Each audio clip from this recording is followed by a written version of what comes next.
Il y a beaucoup de gens qui disent que le pays va devenir ingouvernable et Macron va rien pouvoir passer. Quand Macron va dire qu'il faut faire un budget austéritaire, parce qu'il y a eu le quoi qu'il en coûte, la dette explose, il faut réduire les déficits, la droite va dire nous aussi, parce que la droite est toujours pour la baisse des dépenses publiques. Les économies sur l'éducation, sur les aides sociales, la droite est pour, le RN, une grosse partie sera pour aussi, parce qu'ils vont dire les aides sociales, c'est la pompe aspirante à l'immigration, etc. Et donc là, vous passez ça tranquille, vous l'avez votre majorité là. Bonjour tout le monde et bienvenue pour ce nouvel Instant Porcher. Je suis ravie de vous retrouver. Comme chaque semaine, on va avoir des choses à dire, analyser et décrypter avec tous ces discours qui gravitent autour de nous, où parfois on peut s'y perdre. Notre meilleure arme démocratique, c'est de les connaître et de les comprendre. Au programme aujourd'hui, évidemment, le second tour des législatives historiques, c'est l'Instant Porcher.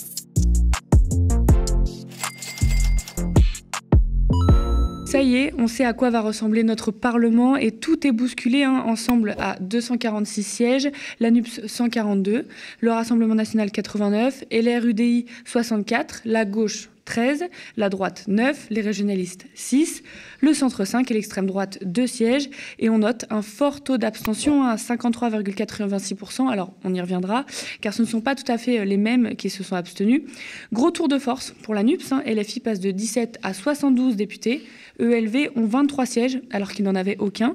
Alors comme vous l'avez vu, la majorité absolue de 289 députés n'est pas atteinte par le parti d'Emmanuel Macron. C'est la première fois depuis la mise en place du quinquennat que le parti présidentiel n'arrive pas à convaincre aux législatives.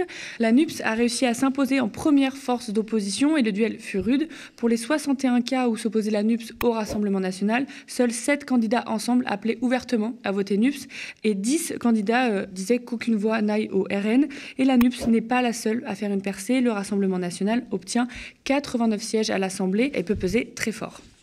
Notamment dans les duels qui opposaient la NUPS à un candidat ensemble, qu'ont fait les LR à ce moment-là et qu'ont fait les RN.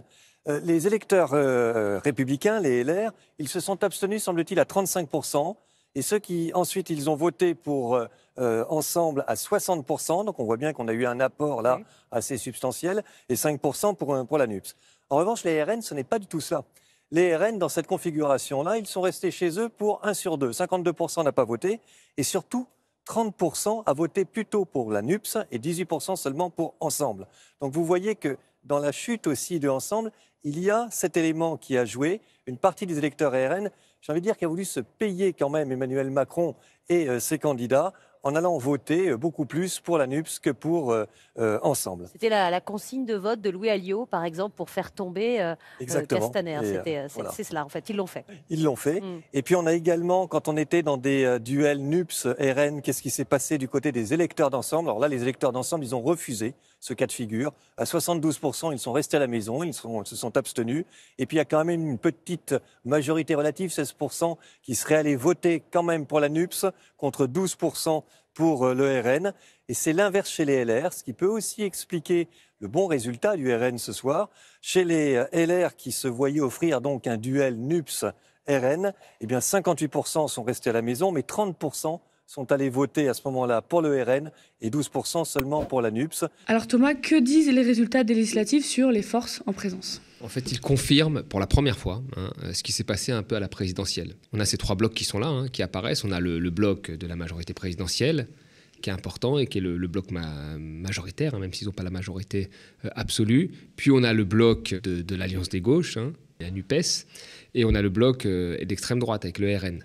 Donc on a ces 3 blocs-là qui sont arrivés et qui ont 3 forces politiques importantes à l'Assemblée nationale. Donc sans passer finalement par la proportionnelle, on a retrouvé les 3 forces en présence de manière assez importante dans cette Assemblée. On peut noter la progression extrêmement forte du Rassemblement national entre 2017 et 2022. Et ça, je veux dire, quasiment tout le monde l'avait théorisé, et moi en premier lieu, c'est que les réformes libérales, partout où elles sont appliquées, et des réformes économiques libérales, partout où elles sont appliquées, elles font monter l'extrême droite. Ça a été le cas aux États-Unis, ça a été le cas au Royaume-Uni, ça a été le cas en Italie, où on nous vantait tout le temps, regardez, les Italiens, ils sont courageux, ils ont fait le Job Act, ils ont libéralisé le marché du travail, tout va bien. Monsieur Salvini était monté à des scores de popularité extrêmement élevés. Et là, ça a été pareil, on a eu un quinquennat où on nous dit que Macron n'a rien fait. En fait, c'est faux. Macron, il a fait énormément de choses. Il a baissé la fiscalité sur les très riches, il a passé les lois travail, il a baissé le nombre de fonctionnaires. Il a vraiment mené une politique qui a augmenté les inégalités et donc qui a fait monter l'extrême droite. Et là, on en voit le résultat. La progression la plus forte en termes de députés et celle de l'extrême droite. Et tant qu'on aura un président qui appliquera, on va dire, une économie plutôt libérale, vous avez de l'autre côté les extrêmes, et notamment en premier lieu l'extrême droite, qui monte. Donc là, on a finalement une assemblée qui représente les forces en présence aujourd'hui en France, qui sont divisées en 3 blocs. Bah, tu le dis un peu, mais beaucoup hier saluaient la mise en place d'un régime parlementaire. Est-ce qu'on doit s'en réjouir quand on voit l'énorme place du RN dans ce Parlement, en termes de lois après qui vont être votées? Moi, je pense que c'est absolument pas bon pour la démocratie quand vous avez quelqu'un qui va toujours au deuxième tour, enfin qui a été en 2007 au deuxième tour et qui se retrouve sans groupe à l'Assemblée. Alors, ça ne veut pas dire que tout se passe à l'Assemblée. Hein. On a bien vu Marine Le Pen, elle a quasiment été absente. Enfin, on ne la voyait pas du tout à l'Assemblée. Je ne parle pas en termes de présence, mais elle n'avait pas de groupe, etc. Et ça ne l'a pas empêché de faire des très bons scores aux européennes et de faire un très bon score à la présidentielle. Donc, tout ne se passe pas à l'Assemblée. Mais quand on fait 35% des voix, comme c'était le cas en 2017, on doit normalement avoir un certain nombre de députés. Tout le monde parlait de la proportionnelle. Là, finalement, elle a quelque part eu lieu, cette proportionnelle. Et Marine Le Pen a été plutôt absente à la fin de la présidentielle. On l'a moins vue dans les médias, mais on voit bien que c'est là toute la dangerosité. Hein. On voit bien que le Rassemblement national est un parti aujourd'hui qui sait gagner des élections, puisqu'ils ont mis des gens, ils ont fait du terrain, etc. Et les scores ont parlé. Donc oui, cette montée du Front National est extrêmement inquiétante. Elle n'est pas surprenante. Parce que ça fait, je veux dire, Macron a une politique très brutale. Ça a fait monter plutôt l'extrême droite que la gauche. Hein. En tous les cas, ça, c'est les faits qui le montrent. Et donc voilà, et Macron a toujours voulu se retrouver face à l'extrême droite pour pouvoir faire le barrage républicain et gagner. C'était aussi sa stratégie. Donc il a joué avec le feu, on en paie les conséquences aujourd'hui. Et le seul responsable de ça, c'est Macron. Moi, j'ai tout le temps dit que Macron, c'est le premier carburant du Rassemblement national. Et là, c'est démontré par les faits. On va revenir à la NUPS, du coup, qui fait aussi une grosse percée. Oui. C'est quoi les défis et les risques pour l'union des gauches à partir de maintenant? Moi, je pense qu'il faut que la NUPES reste unie. Il faut qu'elle reste unie. Alors, beaucoup de gens parient sur le fait qu'ils vont se diviser, qu'il y a certains candidats hier qui ont gagné, des socialistes qui ont dit « moi, je suis indépendant », etc. Mais quand même, il y a eu un moment là, la plupart des socialistes, la plupart des communistes ont eu des postes grâce à l'Alliance. Sans Alliance, je crois que le Parti socialiste n'aurait quasiment pas de poste. Ils l'ont eu grâce à l'Alliance. Et les écologistes aussi, également. Ils n'avaient pas de groupe maintenant. Ils l'ont eu grâce à cette Alliance. Je pense que tout le monde en est conscient. Donc là, il faut que ces gens-là restent soudés. Voilà. Alors, ils vont avoir différents groupes, mais aussi, comme la majorité présidentielle, a différents groupes, entre Édouard Philippe, entre Bayrou, etc. Là, il faut qu'ils aient différents groupes, mais il faut vraiment qu'ils restent unis, pour peser, parce qu'il va y avoir des grosses réformes.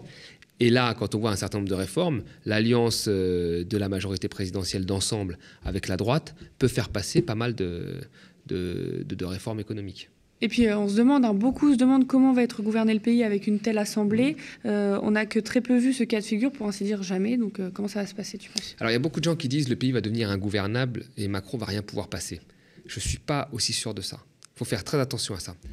Parce que vous savez, il y a un certain nombre de réformes, et notamment des réformes économiques, dont tout le monde se fout, les gens ça les intéresse moyen, parce qu'on est plutôt sur les questions qui enflamment le débat, c'est des questions de sécurité tout le temps.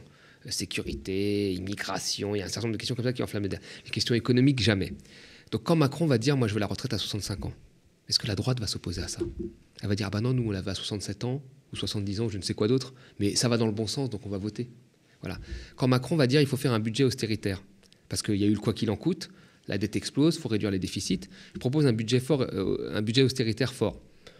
La droite va dire, nous aussi, parce que la droite est toujours pour la baisse des dépenses publiques. Quand Macron va dire, je supprime, tant de postes de fonctionnaires, je fais des économies sur tel service public. La droite ne va pas s'y opposer. Elle va dire, il va pas assez loin. Il va pas assez loin. Nous, dans notre programme, on voulait supprimer 150 000 postes de fonctionnaires. Ils vont dire ça. Macron veut en supprimer que 120 000. Oh bon, c'est pas grave, mais on va quand même voter, ça va dans le bon sens. Puis là, il y a peut-être même le RN qui va voter pour ça. Parce que le RN, sur l'économie, c'est assez proche de Macron. Donc là, sur des réformes clés, alors la réforme des retraites, il peut mettre des gens dans la rue, c'est ça le problème. Mais sur d'autres réformes, c'est-à-dire les premiers budgets votés, budget austéritaire, la réduction du poste de fonctionnaire, les économies sur l'éducation, sur les aides sociales. Vous faites des économies sur les aides sociales, moi je suis persuadé que la droite est pour et que le RN, une grosse partie sera pour aussi, parce qu'ils vont dire les aides sociales, c'est la pompe aspirante à l'immigration, etc. Et donc là, vous passez ça tranquille. Tranquille. Vous l'avez votre majorité là.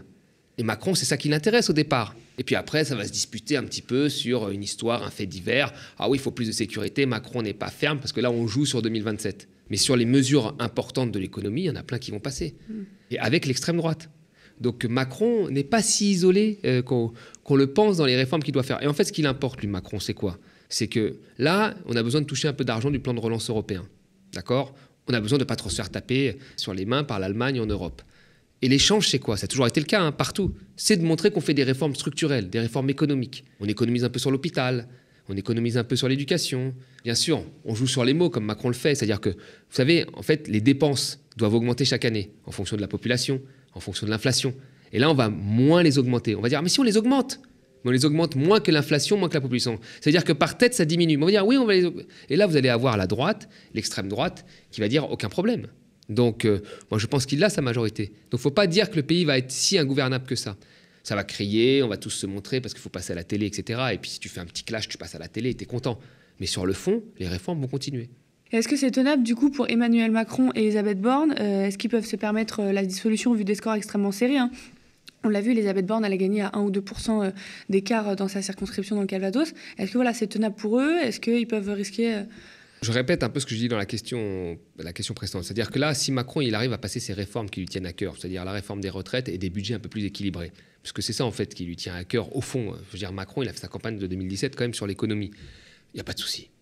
Sur le reste, voilà, ça va un peu crier, c'est le jeu. Lui, il va laisser la basse-cour crier, puis il prendra le 20h pour expliquer qu'il a changé, qu'il a tenu, que c'est faux. Mais les autres réformes passeront et donc voilà, tout ira bien. Donc ça, c'est la première des choses, vraiment. Donc, pourquoi il prendrait le risque de dissoudre l'Assemblée? Alors, si ça devient intenable, peut-être il va le faire, mais pourquoi il prendrait ce risque-là? Parce que là, il pourrait perdre encore plus gros, parce qu'au fur et à mesure où ça avance, finalement, c'est pas bon pour lui. On voit qu'il y a une forme de détestation qui monte, des grandes têtes de la Macronie sont tombées. Et après, sur Elisabeth Borne, est-ce qu'il va changer Elisabeth Borne? Alors là, il y a un peu de la psychologie. Je connais pas Emmanuel Macron, mais je l'observe depuis ce quinquennat, même avant le quinquennat, parce que j'avais écrit un bouquin là-dessus, enfin plutôt sur sa pensée économique. Mais je ne le vois pas céder. Je le vois pas. C'est pas son genre. Dire là, j'ai compris, je change, Elisabeth, ce ne sera pas maintenant. Je ne pense pas. Alors peut-être je me trompe, peut-être je me trompe. Mais là, ce serait vraiment un aveu d'échec. C'est-à-dire qu'il n'a pas la majorité absolue, plus il change sa première ministre. Pour moi, ce serait un aveu d'échec trop fort. Là, il va devoir changer les gens du gouvernement. Peut-être qu'il va aller draguer des gens de droite, plutôt, pour montrer que il y a des liens possibles, mais peut-être même pas non plus. Mais bon, peut-être qu'à terme, il remplacera Elisabeth Borne par quelqu'un comme Bruno Le Maire, qui peut faire la jonction entre LREM et la droite, peut-être aussi. Mais sur le moment, dire « je retire Elisabeth Borne tout de suite », ça veut dire que ça montre qu'il est affaibli.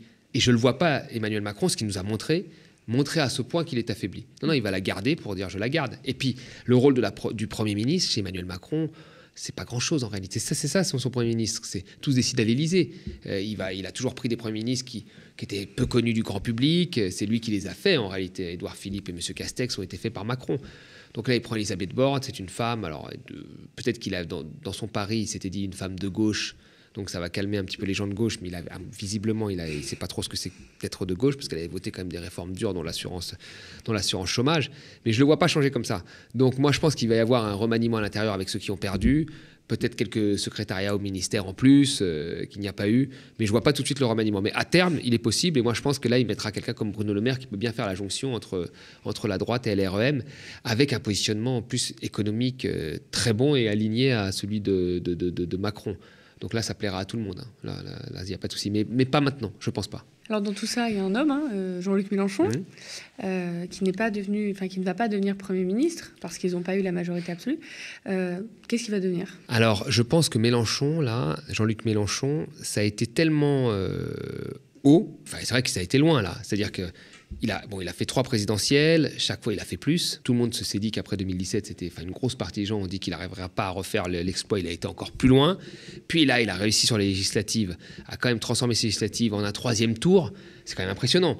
Donc Mélenchon, dans le paysage de la gauche française, je pense qu'il est inscrit comme un référent pour de très longues années. Un petit peu comme Lula au Brésil. Ou peut-être Bernie Sanders aux États-Unis. C'est-à-dire que ça va être un pilier, un espèce de sage comme ça, et personne ne pourra le critiquer. Ça, je pense que ça va être très difficile. Même des gens du PS, on ne pourra plus le critiquer comme il a été critiqué par la présidentielle. Parce que tous aujourd'hui, lui doivent leur poste. Donc Mélenchon va devenir comme ça un personnage qui va planer au-dessus de la gauche, et on sera content, quand on se présente dans les prochaines présidentielles, d'avoir l'aval de Mélenchon que l'on mettra à côté, etc. Moi, je suis persuadé que ça va devenir ça.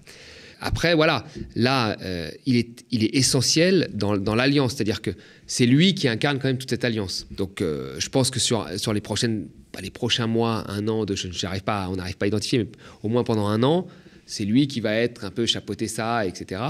Et puis après, se posera quand même une autre question, parce que comme il ne se présente pas à la prochaine présidentielle, et que la politique a horreur du vide, et que les hommes politiques et les femmes politiques sont ce qu'elles sont, c'est-à-dire qu'elles voient souvent le prochain coup, je pense qu'à partir de 2023-2024, il y a beaucoup de gens qui vont se positionner pour 2027. Mais ça va être pareil chez Ensemble. C'est-à-dire que là, Macron ne va pas pouvoir se représenter, et ils vont se positionner. Et après se pose la question du passage de relais de grands hommes politiques comme ça. C'est très difficile de passer derrière un Mélenchon, comme ça doit être très difficile de passer derrière un Macron en réalité. Donc là, il y a le passage de relais où il y a, après moi, le déluge. Non mais c'est vrai, là il y a des questions. Donc soit on passe le relais, soit on se dit je passe pas le relais et on verra. Donc ça c'est des vraies questions qui vont se poser.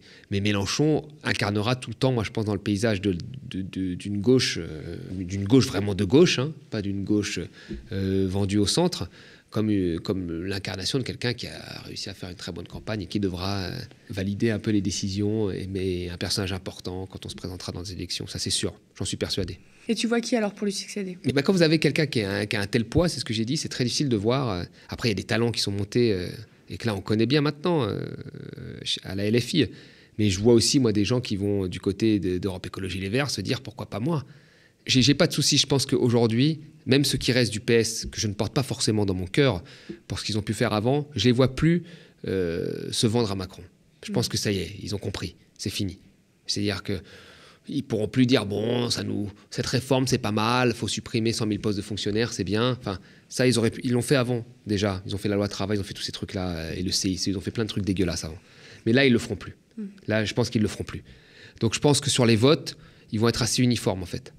Europe Écologie Les Verts également. C'est-à-dire sur les votes, je parle encore une fois de la partie économique, qui est la partie dont personne ne parle, mais qui est la partie où tout le monde s'est pris des trucs horribles ces dernières années. On en parle tellement peu, hein, je rappelle quand même qu'on en parle tellement peu, que quand il y a eu la deuxième réforme sur la loi travail, il y a eu des gens comme Griveaux, qui vient du PS, qui ont été capables de dire que le droit du travail n'avait pas changé, alors qu'il y avait eu 165 réformes les 13 dernières années sur le droit du travail, mais sur l'ensemble des champs liés au travail, mais ils disaient que ça n'avait pas changé. Donc, vous voyez, ça, c'est des gens de gauche qui pensaient comme ça. Mais là, je pense qu'ils vont être assez uniformes sur le fond, mais à un moment, on va se poser quand même la question de 2017. Et ces gens-là ont ça en ligne de mire. Non, 2027. Ils ont ça en ligne de mire. Et à partir du moment où ils ont ça, c'est la bagarre. Et dans les partis, ça je le rappelle aux gens, l'ennemi il n'est pas dans un autre parti, il est à l'intérieur de ton parti. Tu élimines les gens de ton parti pour que toi tu puisses monter. C'est ce qui s'est passé, Sarkozy, Villepin, enfin et ainsi de suite, toutes les histoires, Hollande et d'autres. Et voilà, donc c'est ça le truc. Donc là, moi j'ai peur qu'au bout d'un moment, il y ait ce truc, parce qu'il n'y a plus de chef, mais ça n'arrivera pas tout de suite, je pense. Et sur les votes, ils seront assez uniformes. Mais à terme, c'est ça le vrai risque. Et c'est aussi le risque au centre. Donc ça va être, à mon avis, 5 ans qui vont être extrêmement mouvementés. Tant dans les débats, ce qui est une bonne chose, parce que la démocratie, il faut qu'il y ait du débat, il ne faut plus qu'il y ait des gens qui votent comme des Playmobil. Et puis aussi après sur les ambitions de chacun, qui pourraient être parfois un petit peu difficiles en interne. Merci beaucoup d'avoir suivi cet Instant Porcher. Et si le média tient, c'est grâce à vous qui avez choisi de soutenir un média différent, une information indépendante.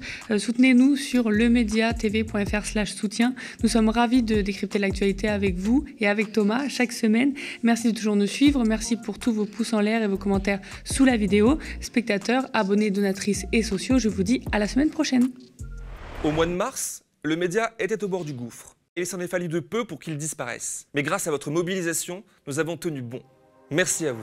Grâce à vous, nous avons pu produire 150 matinales avec 200 invités qui ont réuni près de 30 millions de vues. Nous avons respecté l'engagement du manifeste du média. Malgré nos modestes moyens, nous avons combattu la haine de l'extrême droite, la violence de la Macronie, mais aussi les mensonges des grands médias. Que la manifestation soit déclarée ou non, on a le droit de dire stop, de dire non dans la rue.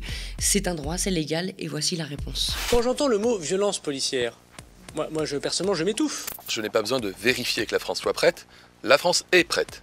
Et elle est prête parce que nous avons un système de santé extrêmement solide. Depuis 3 ans, rien n'a été fait pour l'hôpital. Moins de lits, moins de personnel qu'en janvier 2020. Est-ce que c'est un scandale que l'État, des ministères, puissent avoir recours à des cabinets de conseil? Je vois pas comment on peut pas parler de détournement d'argent public, puisque notre argent public de contribuables n'a servi à rien. Comme vous le voyez, le média a toujours mis l'église au centre du village. Il a donné de la voix aux engagés, aux révoltés, à tous les combats oubliés d'une presse mainstream qui ne donne la parole qu'aux puissants et aux prêcheurs de haine. Au moment où Emmanuel Macron commence son second quinquennat, et même si les législatives peuvent le freiner, nous avons plus que jamais besoin de médias de résistance, libres et gratuits. À la rentrée, nous allons revenir encore plus fort, encore plus impertinent. Après avoir fait irruption dans le monde merveilleux des matinales mainstream, nous vous proposons un tout nouveau projet, plus décapant encore, nous incruster dans la case du 18-20h. C'est le fameux soir où elle vous accuse de viol? Il s'est rien passé. Il s'est rien passé, cher Yann. On a l'impression que vous avez quand même un mental d'acier. C'est sûr que c'est un parcours pas commun. Est-ce une bonne chose? Non, à voilà, 80%. Merci. Voilà les gars, et je le vois sur les réseaux, c'est un truc de fou. Vous avez envie de voir autre chose le soir en rentrant à la maison? Eh bien nous aussi. C'est pourquoi nous vous proposerons dès la rentrée une émission à 18h qui s'appellera Toujours debout. Alors non, ce n'est pas une reprise de la chanson de Renaud. Ce n'est pas non plus un hommage à Valérie Pécresse. Debout! Toujours debout sera un tout nouveau terrain de débat, de critique de l'actualité politique sans détour, avec un regard neuf, un ton décalé, à contre-courant de ce que l'espace médiatique nous sert jusqu'ici, avec des reportages de terrain et des chroniques sans concession. Cette émission, nous allons la construire avec vous. Car le média, ce n'est pas seulement une équipe de journalistes professionnels, ce sont 4500 sociétaires appartenant à la plus grande coopérative médiatique de France. Une coopérative engagée qui ne sera jamais sous le joug d'un milliardaire qui dicterait notre ligne éditoriale. Mais vous le savez, si nos contenus vidéo sont proposés gratuitement, leur production coûte cher, très cher. On met un pognon de dingue. Et un format de l'ambition de Toujours debout mobilisera des moyens inédits. Ainsi, pour que cette ambitieuse saison 6 du média puisse voir le jour, notre objectif est d'atteindre le prochain palier des 15 000 abonnés. Pour être une véritable alternative médiatique. Abonnez-vous, aidez-nous à atteindre le prochain palier de 15 000 abonnés pour que le média, votre média, reste toujours debout.